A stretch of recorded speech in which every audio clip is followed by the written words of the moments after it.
जी अस्सलाम वालेकुम जी। ख़वातीन हज़रात कैसे हैं आप? ठीक है। ख़वातीन हज़रात, मैं आज आप लोगों के साथ एक एक्सपीरियंस अपना शेयर करना चाह रहा था। वो एक्सपीरियंस ये था, ये एक्सपीरियंस है गाड़ियों की इंपोर्ट से रिलेटेड, कि गाड़ियाँ जो है वो पाकिस्तान में कैसे इंपोर्ट की जाती थी और अब क्या उसका करंटली क्या उसका प्रोसीजर है या क्या स्टेप्स हैं। मैंने जिस कंपनी में काम किया था उसका नाम था साफ़रान ग्रुप। ठीक है जी। ये साफ़रान ग्रुप जो है वो कंपनी टोक्यो के अंदर इसका हेड ऑफिस था और पाकिस्तान में इसका एक कह लें कि एक कंट्री ऑफिस था जो कि लाहौर में था। तो नाज़रीन, जो साफ़रान ग्रुप था, जो साफ़रान कंपनी थी, वो क्या करती थी, वो जापान से ऑक्शन हाउस से गाड़ी लेके, सपोज़ करें वो एक वैगनार गाड़ी थी, वो ऑक्शन हाउस से गाड़ी लेते थे। ठीक है, वो कितने की आती थी, उसका क्या तरीक़ाकार है, कितनी मेंबरशिप देनी पड़ती है, उसमें पार्टिसिपेट कैसे किया जाता है, वो एक अलग टॉपिक है।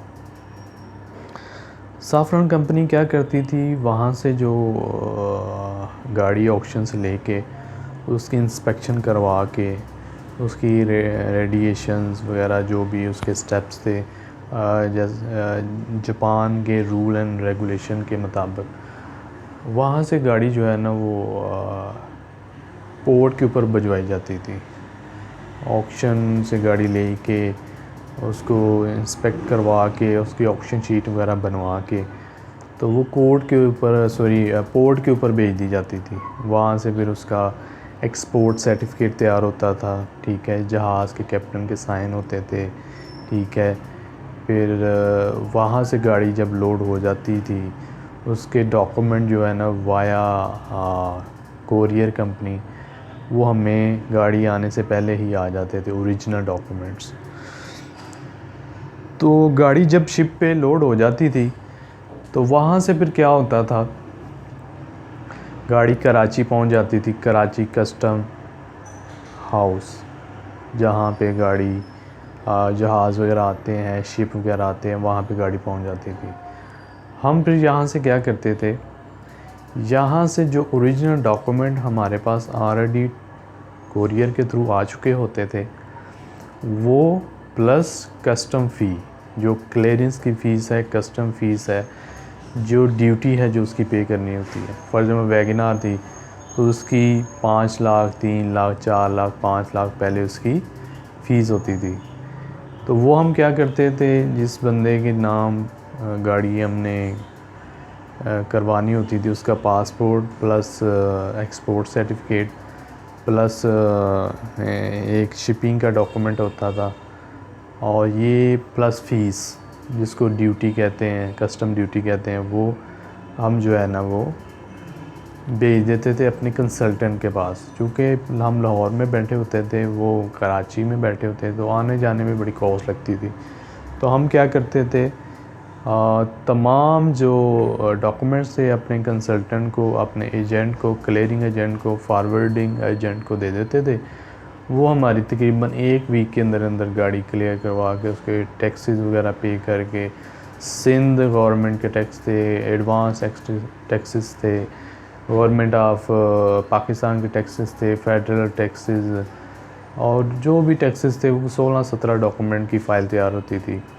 तो वो हम जनाब पेमेंट भी उनको भिजवा देते थे, और जो हमने टैक्सेस दिए होते थे उनकी मेन इनवॉइसेस भी मिल जाती थी, उसके सारे रिकॉर्ड मिल जाता था। फिर वहाँ से जो गाड़ी है वो हमारी लोड होती थी। मैं अभी एक यूनिट की आपको बात बता रहा हूँ, क्योंकि हमारे 10-10 यूनिट भी आते रहे हैं, 5-5 यूनिट भी आते रहे हैं। तो मैं आपको भी एक यूनिट का बता रहा हूँ कि एक गाड़ी मंगवाने का क्या प्रोसीजर है, क्या स्टेप है। ठीक है, वहाँ से फिर गाड़ी हमारी ट्रक के ऊपर लोड होती थी। ये कैरियर वाले जो है ना वो गाड़ी लोड करते थे, वहाँ से लेके कराची से लेके तो लाहौर वो आते थे 1-2 दिन के अंदर। वहाँ से फिर हमने उनको ये जो ट्रक वाले होते थे जो गाड़ी लेके आते थे क्लियरिंग एंड फॉरवर्डिंग वाले, या इसको कह लें कि ये ट्रांसपोर्ट की सर्विस देते थे। कि चूँकि देखना, अब कराची से गाड़ी लाहौर लेके आना, फ्यूल डलवाना, फिर उसकी कॉस्ट आती है, बंदा एक बाउंड हो जाता है। तो आ रहे होते हैं तो उसी में गाड़ी हम रखवा के तो मंगवा लेते हैं, टाइम की बचत, पैसे की बचत। तो वो फिर हम वहाँ से अपनी जो है ना वो गाड़ी, लाहौर से जो है ना अपनी गाड़ी ले लेते थे, फिर हम उसको अपने स्टॉक में या वेयर हाउस में ले जाते थे। तो ये नाज़रीन पहले का स्टेप है। अब चूँकि जो नया स्टेप आया है, नए रूल एंड रेगुलेशन आए हैं, उसमें ये है कि अगर गाड़ी आपने जापान से मंगवानी है तो सबसे पहले तो आप जापान के अंदर कम से कम 3 महीने रह के आएँ या 6 महीने वहाँ पे ज़रूर रह के आएँ, ठीक है। ये अभी का जो गवर्नमेंट ने अनाउंसमेंट की है।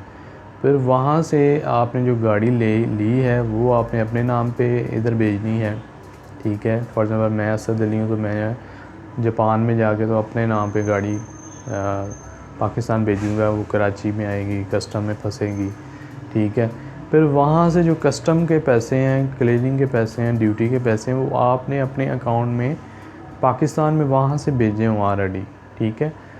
तो वो ये चक्कर है कि वहाँ से फिर आप पाकिस्तान आए, पाकिस्तान आके तो वो बैंक से एक सर्टिफिकेट लें जी कि मैं चूँकि बाहर था तो मैंने वहाँ से एक डॉक्यूमेंट, वहाँ से मैंने पेमेंट भेजी है, उसका वो बैंक आपको सर्टिफिकेशन देता है। वो सर्टिफिकेशन प्लस आपके पासपोर्ट, एक्सपोर्ट डॉक्यूमेंट सारे वो लेके जब आप जाएंगे कस्टम वालों के पास, वहाँ से आप क्लियरेंस करवाएंगे, आप वहाँ पे तमाम टैक्सेस पे करेंगे।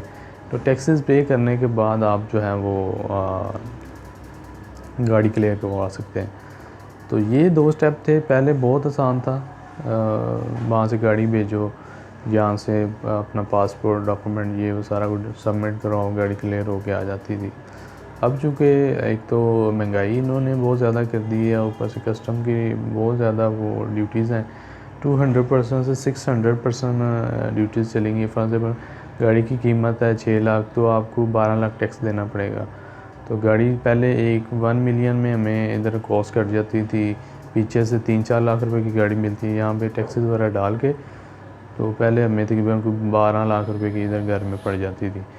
अब 20 लाख 30 लाख बहुत ज़्यादा टैक्सेस हो गए हैं, अब थोड़ा मुश्किल है। तो मैंने कहा आप लोगों के साथ ये इन्फॉर्मेशन शेयर करूँ। ठीक है जी, थैंक यू वेरी मच।